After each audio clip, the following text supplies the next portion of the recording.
Good afternoon guys. Hello दिव्या चॅनलवर मी दिव्या तुम्हा सर्वांचं मनापासून वेलकम करते. तर आज आहे संकष्ट चतुर्थी, वर्षातली पहिली संकष्ट चतुर्थी आहे. तीसुद्धा संडेला आली आहे गाईज, त्यामुळे आजचा दिवस खूप मस्त असणार आहे. त्यात नेमकी तो संडेला आलेला आहे, त्यामुळे आज प्रत्येकाच्या घरी बहुतेक घरी मोदक असणार आहेत. आमच्याही घरी मोदक आहे, पूजा आहे. तसं तर दररोजच आपण पूजा केली जाते, पण संकष्ट चतुर्थी, अंगारकी आणि असे काही दिवस असतात जे खूपच धार्मिक असतात आणि त्या दिवशी आपण खूप जास्त प्रमाणात आराधना करत असतो त्या देवांची, ज्यांचा तो दिवस असतो. आणि आज गणपती बाप्पाचा दिवस आहे. सो आज खूप छान आपण गणपती बाप्पाची पूजा करणार आहोत, आराधना करणार आहोत. त्यात त्यांच्यासाठी त्यांचा सगळ्यात आवडता पदार्थ म्हणजे मोदक, तोही आपण बनवणार आहोत. आणि आज संडे असल्यामुळे खूप मस्त प्रकारे निवांत सगळं होणार आहे. कारण वर्किंग डेजमध्ये जेव्हा संकष्टी किंवा असे काही दिवस येतात तेव्हा खूप अशी धावपळ होत असते, काय करायचं, कधी करायचं, आणि वेळेवर गोष्टी होतही नाही. पण आजचा दिवस संडे, सो खूप निवांत असणार आहे आजची संकष्ट चतुर्थी. आणि वर्षातली पहिली संकष्ट चतुर्थी गाईज. तुम्हा सर्वांना शुभ संकष्ट चतुर्थी. आणि आजचा दिवस तुम्हीसुद्धा काय काय केलं गणपती बाप्पासाठी, म्हणजे मंदिरात गेलेलात की मोदक केलेले किंवा काहीही एक्झिटस, मला तुम्ही कमेंट बॉक्समध्ये नक्की सांगा गाईज. आणि मी आजचा दिवस कशा प्रकारे स्पेंड केला आहे विथ पूजा, आराधना, मोदक ॲट ऑल, ते सगळं मी तुमच्यासोबत शेअर करणार आहे guys. So stay continue with me. सगळ्यात पहिले तर दुपारचं जेवण बनवणार आहे. घरी कोणाचाच उपास नाही आहे, त्यामुळे दुपारचं जेवण बनवणार आहोत आणि त्यासोबत जेवण बनवायला जाऊयात. सो सगळ्यात पहिल्या दुपारच्या जेवणाला भाजी बनवायची आहे. सो चला गाईज. वाटाणा बटाट्याची भाजी बनवत आहोत दुपारच्यासाठी.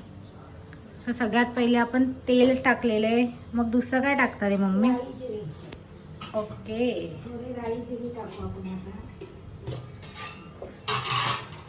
सो आता आपण वाटाणा बटाट्याची भाजी बनवायला घेत आहोत. तेलात राई जिरी टाकलेली आहे. अद्रक लसणाची पेस्ट. Okay mummy.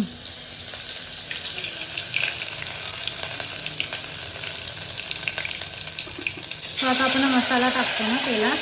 हो, कांद्या, खोबऱ्या, लसूण, अद्रक आणि कोथिंबीर. Okay mummy.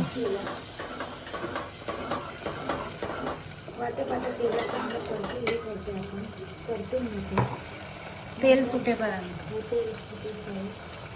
नंतर हळद टाकते थोडीशी. मालवणी मसाला टाकते 1 चमचा. थोडी हळद टाकली, मालवणी मसाला आहे. 1-1.5 चमचा. आता लाल मिरची पावडर. आता लाल मिरची पावडर टाकते.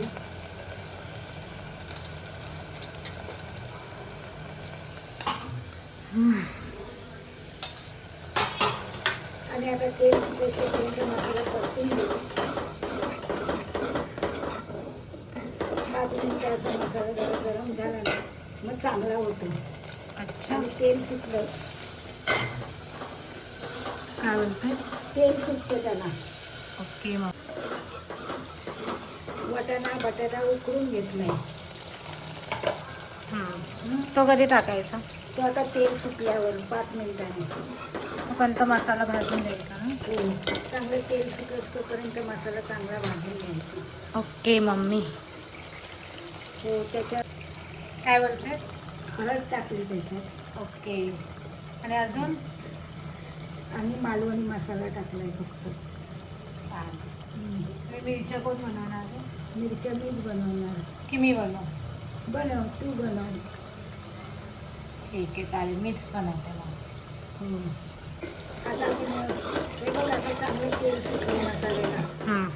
बघ जरा तू मसाल्याला कसं तेल सुटले. ते पण चांगलं. हां, मग आता आपण हे वाटाणा उकडलेला टाकूया. बटाटा आणि वाटाणा उकडून घेतला आणि तो आता टाकायचा. टाकूया.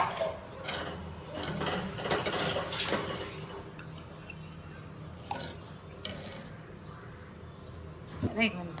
हा कोणता मसाला टाकता? Kitchen king. ओके, टाक.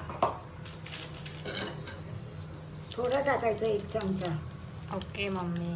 ते अंदाज समजत नाही पाण्याचा, किती वाढते भाजी किती नाही, म्हणून आधीच मीठ नाही टाकायचं, शेवटी मीठ टाकतात. म्हणजे किती झाले त्यानुसार मीठ टाकता येतो. आता उकळ आल्यावरती आपलं त्याच्यात कोथिंबीर ॲड करायची. हो, कोथिंबीर ॲड करायची. ऑफ द रेसिपी कोथिंबीर. किती छान कलर आलाय बघा गाईस,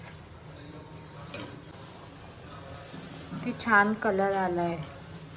तेल पण मस्त सुटलंय भाजीला, खूप झणझणीत आणि खूप छान झाली आहे गाईस भाजी. तुम्ही एकदा नक्की ट्राय करा आणि वाटणची रेसिपी हवी असेल तर मला कमेंट करा. बनवतो आता मी बनवायला घेते हिरव्या मिरच्या. सगळ्यांची बनवायची पद्धत वेगवेगळी असते. सो तुम्हाला मी माझी पद्धत दाखवते की मी आणून घेतलेल्या आहेत आणि नंतर सुक्या कपड्याने स्वच्छ त्या पुसून सुद्धा घेतल्या गाईस आणि त्या सुकवल्या आहेत. सो या अशा उभ्या कापायच्या असतात, म्हणजे चिरायच्या असतात, इन शॉर्ट कापायच्या नसतात. ह्याचे 2 भाग करायचे नसतात, पण ह्याला मधून अशी चीर पाडायची असते. सो अशा प्रकारे आपल्या सगळ्या मिरच्या कापून झालेल्या आहेत. बनवायला घेऊया. तर मी तुम्हाला दाखवते की मी त्या मसाल्यामध्ये काय काय ॲड करणार आहे. ओके, 1 चमचा मसाला, आगरी कोळी मसाला, 1 चमचा लाल मिरची पावडर, 1 चमचा घेणार आहोत आपण धने पावडर, 1 चमचा आपण धने पावडर घेणार आहोत आणि 1 चमचा आपण जिरे पावडर ॲड करणार आहोत. जिरे पावडर ॲड केल्यानंतर त्यात आपण थोडीशी आमचूर पावडर ॲड करणार आहोत. मीठ ॲड करणार आहोत. त्याच्यात सगळ्यात लास्ट आणि इम्पॉर्टंट लिंबू ॲड करणार आहोत यात आपण.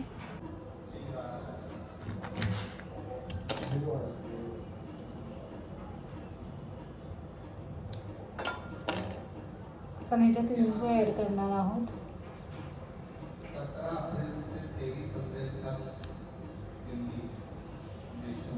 आणि कोथिंबीर त्यात ॲड करणार आहोत. खूप बारीक कापायची ही.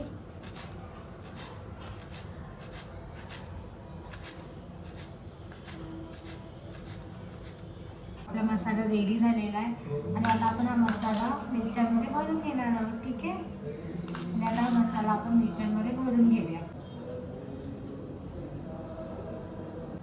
छान बनलं, उत्तम. सो अशा प्रकारे आपण सगळ्या मिरच्यांमध्ये मसाले भरून घेतलेला आहे. की मसाला लावून घेतला आपण सगळ्या मिरच्यांना आणि आता आपण बेसन पिठाची तयारी करूया. ठीक आहे, बेसन पीठमध्ये ॲड करूयात हळदी पावडर आणि मीठ. तर हळद आणि मीठ ॲड करायची आहे. बेसन पिठाला हळद ॲड करूया.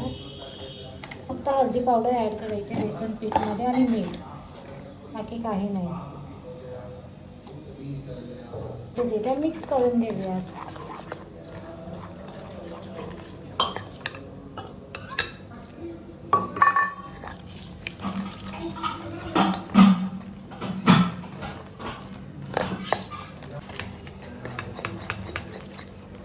या पिठामध्ये जास्त आपल्याला गाठी पण नाही ठेवायच्या आणि जास्त पातळ पण नाही करायचं आहे.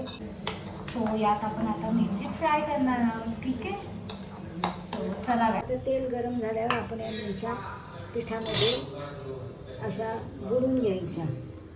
त्या पिठामध्ये आपण अशा तळून घेतात. बुडून घेतल्या आता पिठात.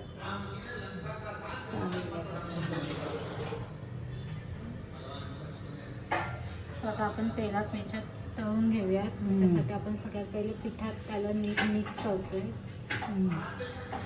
आणि आता आपण तेलात टाकू. तेल गरम झालं, गॅस कमी केला. आता आपण इथे करून मिरची तळून घेऊया. तेल गरम झालं.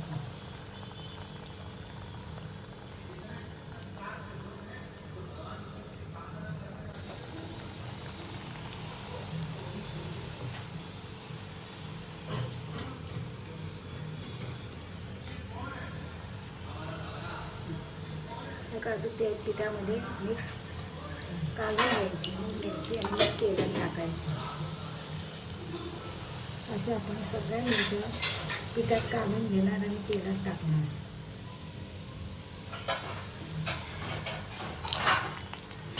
आता मिरच्या मस्त तेलात तळून द्यायच्या आणि मग या उलट्या करून मागच्या साईडने सुद्धा आपल्याला त्या तळून घ्यायच्या है ना मम्मी? हो मागच्या साईडने पण त्या तळून घ्यायच्या. हो.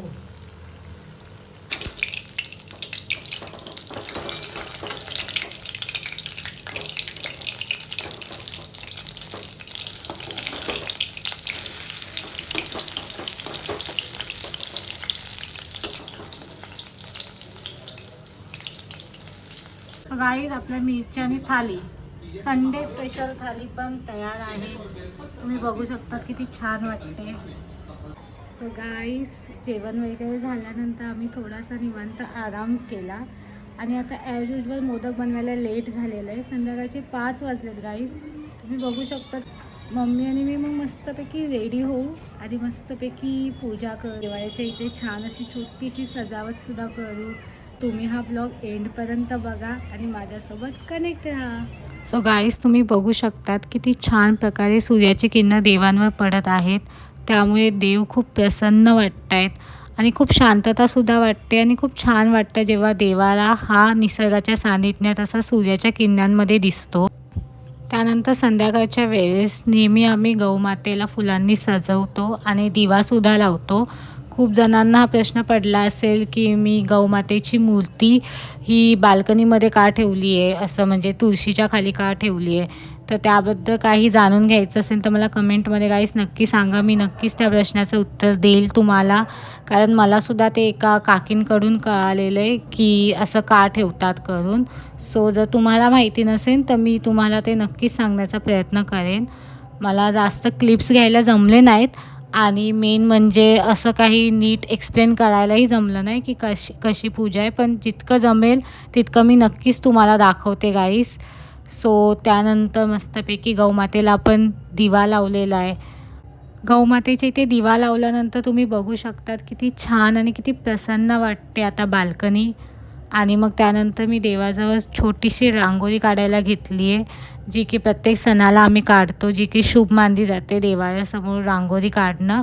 सो यावेळेस मी दाराजवळ काढायला थोडा कंटाळा केला गाईस. सो मी डायरेक्ट देवाऱ्याजवळच काढली एक छोटीशी. त्यानंतर मग मम्मी आणि मी पूजेला बसलेलो. सो आरती वगैरे केली, पण त्यानंतर अथर्वशीर्ष दोघींना पण वाचायला खूप कठीण जातं. त्यातले खूप शब्द प्रोनाऊन्सिएशनला दोघींना पण खूप कठीण जातात, म्हणून आम्ही ते यूट्यूबला लावलेलं आणि दोघी अशा प्रकारे पूजा करत होतो. सो लास्टला आमच्या दोघींच्या हातात दुर्वा होता, जो की पूर्ण अथर्वशीर्ष आम्ही हातामध्ये ठेवलेला आणि देवाचं नामस्मरण करत पूजा करत होतो. सो एंडला जेव्हा अथर्वशीर्ष संपलं आहे तेव्हा दोघींनीही तो दुर्वा गणपती बाप्पाच्या चरणी अर्पण केलेला आहे. सो अशा प्रकारे संकष्ट चतुर्थीचा व्लॉग इथेच एंड होतो आहे गाईस. यावेळेस मोदक बनवायला वेळही भेटला नाही आहे. नेक्स्ट संकष्टी व्लॉगमध्ये मी नक्कीच प्रयत्न करेन की मी मोदकाची रेसिपी तुमच्यापर्यंत पोचवेन. हा व्लॉग मी इथेच एंड करते गाईस.